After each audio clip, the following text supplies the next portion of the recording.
Bonjour à tous et bienvenue pour une nouvelle recette très facile, celle du sapin feuilleté au pesto. Alors, je vais commencer à tracer mon sapin sur une pâte feuilletée rectangulaire.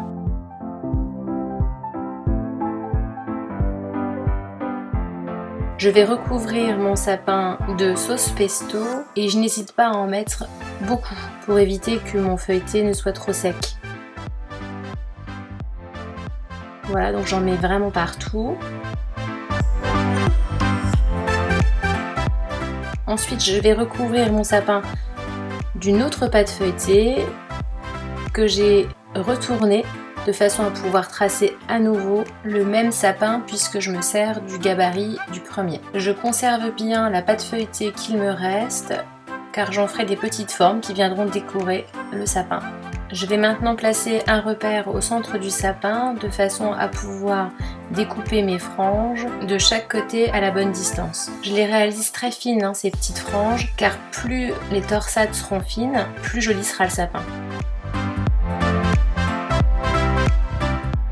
Donc je fais la même chose de l'autre côté.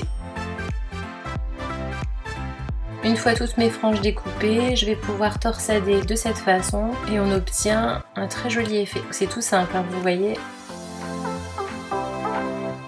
Alors j'en ai plein les doigts, vu que j'ai mis énormément de sauce au pesto. Mais ce qui est sympa, vous verrez, c'est que du coup le sapin sera légèrement vert.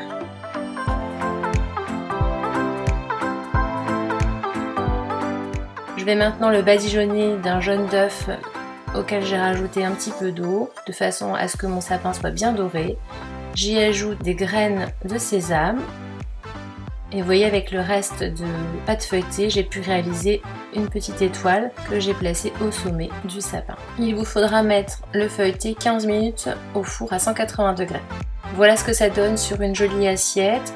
Vous pouvez faire un petit effet sympa à Noël grâce à cette recette très facile que vous pourrez entourer de petits feuilletés au gruyère que vous aurez réalisé à l'aide des chutes de pâte feuilletée. Merci d'avoir regardé cette vidéo, j'espère qu'elle vous a plu. Si vous avez aimé, pensez à vous abonner. À bientôt!